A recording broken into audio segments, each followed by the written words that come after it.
The movie Steel Magnolias teaches us that it is our ability to accessorize that separates us from the other animals. And I don't think that could be more true than looking at fall winter. We really want to accessorize with some beautiful things. So today we're going to show you how to make this really fun infinity scarf. It's quite simple, everything's starting from rectangles, but the really fun part of this project is showing you how to apply these beautiful snaps. The snaps make the scarf much more versatile. If we undo the snaps, we can turn it into just a regular long scarf. The other thing about learning how to apply snaps is not just for this project, but it can be applied to so many other projects, including jackets, vests, things for kids, even costumes. So it's a really good skill, and I'm glad that we have this opportunity to show you how to do that. So without any further ado, let's get started.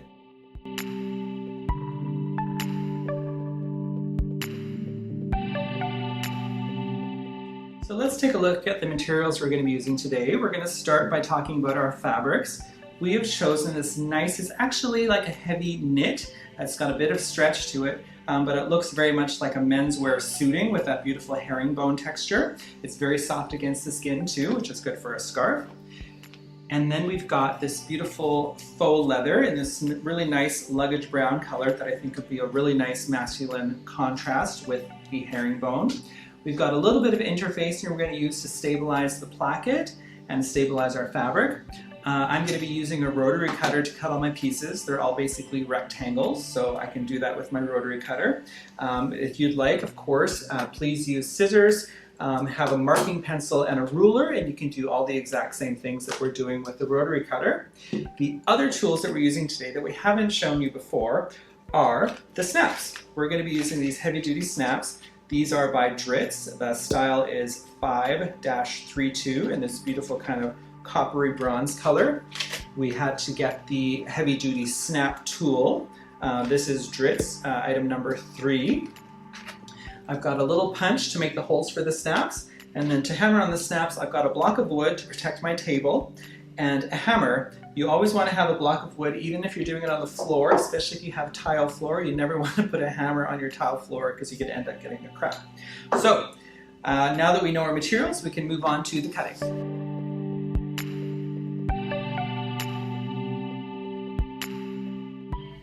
So because we're using a knit fabric, it's got a bit of stretch to it. We don't want it to stretch out while we're sewing, so we're going to put a little piece of fusing at the end of our scarf. So I've cut a piece of lightweight interfacing. This is a weft insertion interfacing that I like, but if any type of lightweight interfacing will work. We're going to apply it to the back of our scarf fabric right along our short edge. And we're going to be putting the glue side, obviously, down against the back of our fabric. I've got my iron set to a wool setting, and like I always say in these videos, make sure not to slide your iron over your interfacing. We're simply going to press. We're going to hold it for about 5 to 10 seconds. I've got my iron set to steam. The steam really helps get the heat into the fabric. And then I'm going to lift, and I'm going to move my iron over and press the next little bit. Again, about 5 to 10 seconds. And finally, just one more little bit to finish at the end here. And that'll just give us the stability we need so it doesn't stretch out while we're sewing it. I'm going to repeat that process for the other end of the scarf. But in the meantime, let's look at our plackets. Now this is, again, it's a little bit stretchy, so we want to interface it. We're going to be putting snaps in it, so it's another reason we want it to be a bit more stable. But keep in mind that it's actually like plastic, it's vinyl, so we have to be very careful with our iron. You never want to touch your iron to the vinyl side. It'll just be touching this polyester backing. So we're going to place our placket face down. I've cut interfacing in the same kind of lightweight interfacing that I like, the exact same size as the placket, and I'm going to place it glue side. You can feel the glue, it's kind of gritty. That'll go down to the back of our faux leather. Again, I'm just going to hold it for about 5 to 10 seconds. Not too long, you don't want to melt your fabric. We're going to move our iron over. We're going to do that for the other placket, and we'll show you the next step in a moment. So once we have the fusing applied to the short edge of our scarf, we're ready to start sewing. So we're going to fold our scarf in half lengthwise. And because we're going to be sewing such a long seam, it's almost about 5 feet, I am going to put some pins in so I don't get a twisted scarf. And once we got our pins in place, I'll meet you back at the sewing machine. So making sure that our corners are all lined up, we are going to set our scarf into the sewing machine. We're going to be using a 5/8 of an inch seam allowance, and we're just using a straight stitch. I'm going to do a back stitch at the start. I'll remove the pins as I go. And we're just going to continue with that nice even 5/8 of an inch seam allowance. We don't want to stretch the fabric as we go, we just want to let the machine do the work of feeding the fabric through.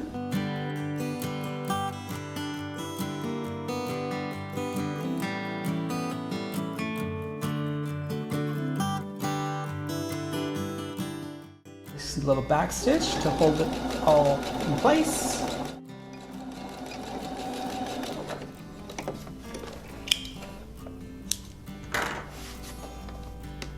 So once we have that nice long seam finished, we want to grade the seam allowances. So by that I mean we're going to take one of the seam allowances and we're going to cut about half the width of the seam allowance away.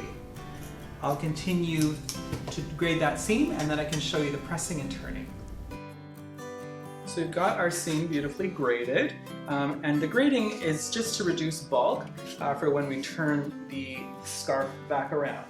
In the meantime, we're going to we want to press our seam open. So I'm kind of moving the seam to the center of the scarf, and I'm going to use my iron to press the seam allowances open. This just is kind of a two-step process. I press the seam allowances open, so when I turn the scarf around, it's much easier to press the seam flat. So I'm going to continue to press the seam open, and then I'll show you how to turn the scarf. So once we have our seam open and nice and flat, I'm going to reach inside the scarf, my big tube here. I'm going to turn it inside out. There we go. So that seam where I stitched, we want now at the edge of our scarf. So I'm going to kind of roll the seam all around. Do it on your side, the camera can see. So the fact that we've already pressed the seam allowance open is helping us here to really roll that seam out. And then we want to press that nice and flat, and then we want to bring our iron to the other side of the scarf and create a crease. And we're going to continue doing that for the length of the scarf. So once you've got your scarf prepped, we need to start working on the plackets. So we've got our plackets fused. So now what we need to do is press them in half. Now, you'll remember that I said we can't touch our iron to the vinyl. So I'm going to fold the placket in half, but then I'm going to place a press cloth. I'm using a cotton canvas here. Can't really miss this color, but I have it handy. I'm going to make sure that it is nice and in half. So as you can see, with the press cloth, our fabric isn't damaged. So I'm going to do that same process with the other placket. So once we have our placket pressed in half, we actually need to fold back one of the seam allowances. So our seam allowances are 5/8 of an inch. I'm going to use my ruler along the edge of the length of the placket and mark 5/8 of an inch. And then, again, using our press cloth, I'm going to fold back that 5/8 of an inch seam allowance. This is a little tricky because I'm not really going to be able to see what I'm doing. I'm just going to kind of peek, make sure that I've got the 5/8 of an inch seam allowance getting pressed properly. I'm going to move my press cloth. So our finished product, when it's folded in half, will look like that. We have one seam allowance pressed, one not. We're going to continue this same process on the other placket, and then we'll show you how to start sewing the placket. So we're going to take our pressed placket. We're actually going to put it right sides together. So we're going to open it up, and basically fold it back on itself on that crease. Then we're going to sew the ends, starting from where the crease is for our seam allowance that we've pressed back. We're using a 5/8 of an inch seam allowance. I'm going to do a back stitch that's nice and secure.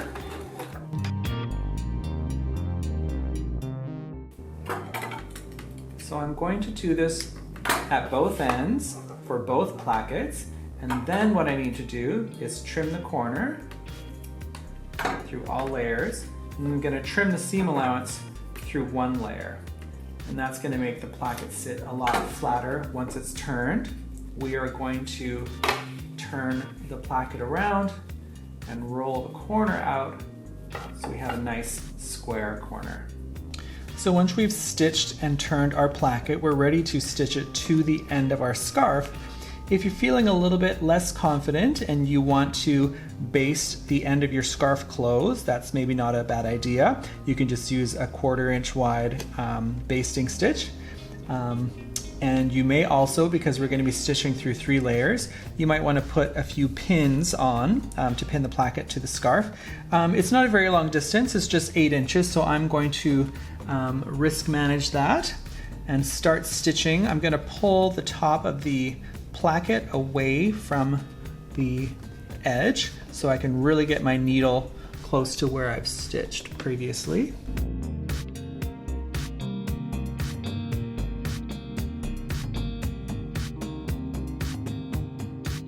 And I'm aiming right for that point there.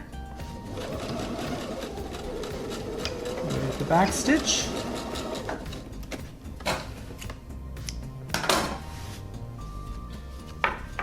There we go.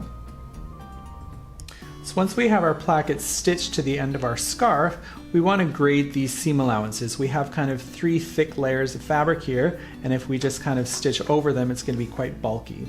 So I'm going to stitch through the layer of the vinyl, the faux leather, which also includes the interfacing, and then I'm going to clip off the corner of my scarf fabric, and I'm actually going to kind of split the difference on that seam allowance.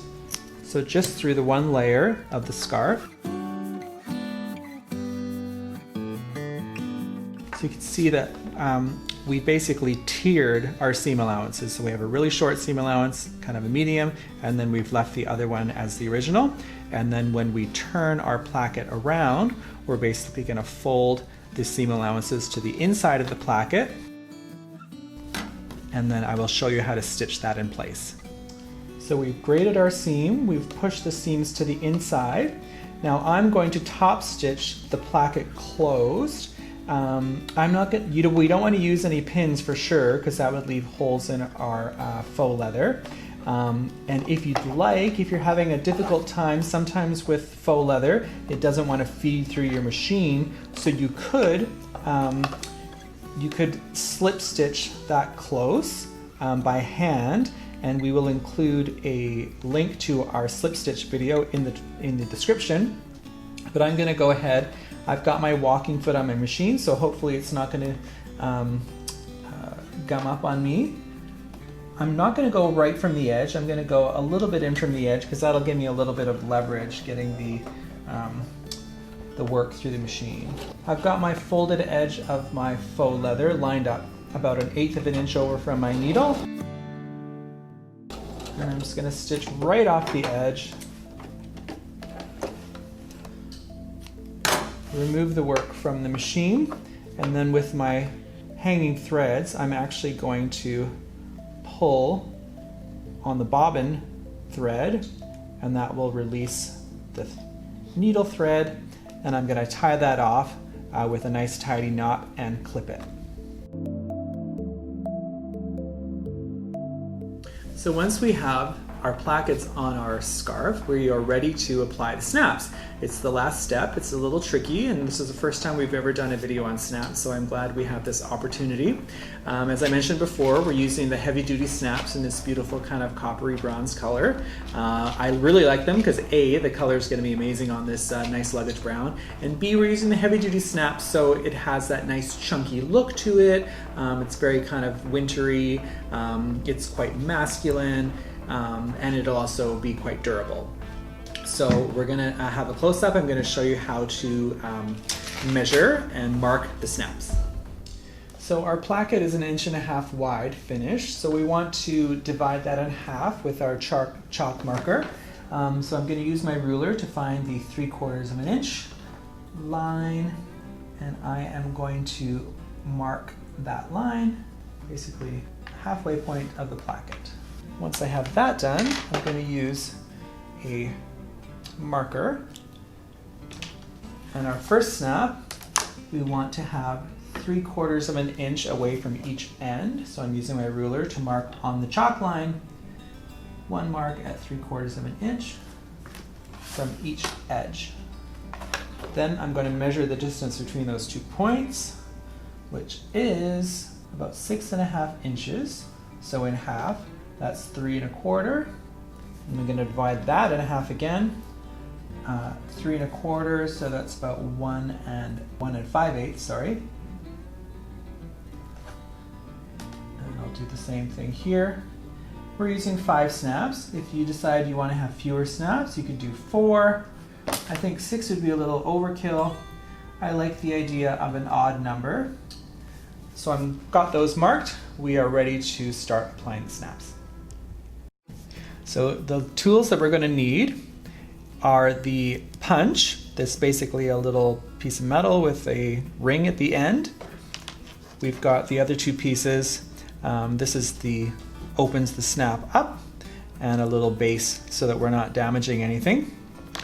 So we're going to start with the bottom piece, and we basically have this little guy is the underside, and then this one that has the ring that is the top.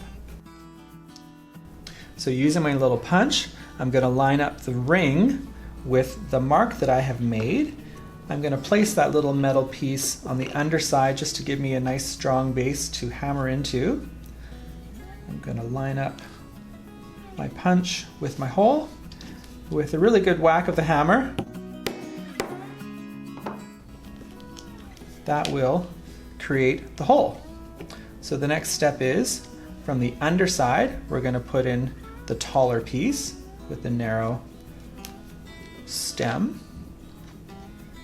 We're going to use that base again, this one with kind of the ring. We're going to line up the ring with that piece.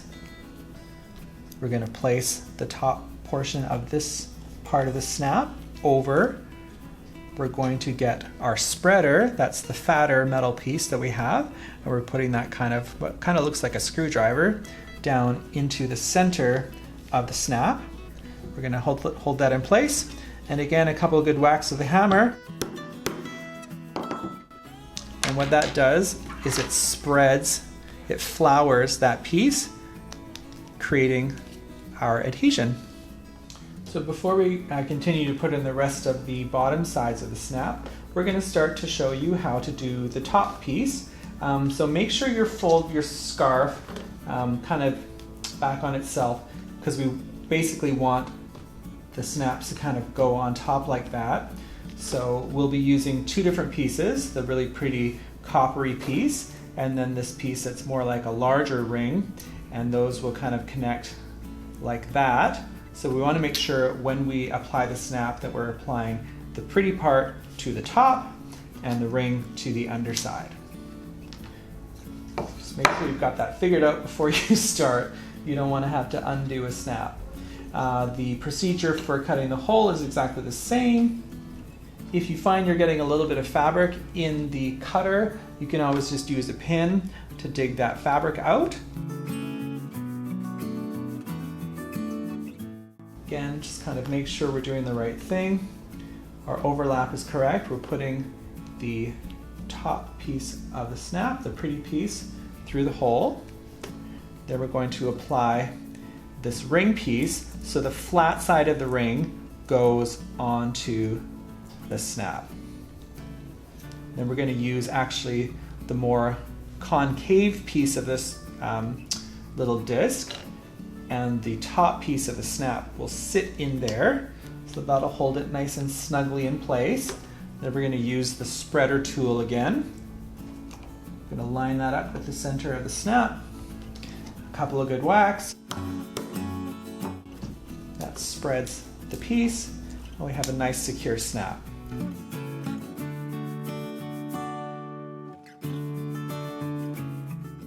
So we have all of our snaps in place. We've got them snapped together. Do the last one here to put on the infinity scarf. I'm going to kind of do it kind of like a figure 8. So I've got my snaps in the front, all of my nice detail. Pull it over my head. I think I am cozy and ready for some fall winter weather. So thank you so much for joining us today. I hope you really enjoyed this content. I really enjoyed making it, and I'm going to enjoy wearing it. Please follow us on Facebook and Instagram, and we shall see you soon.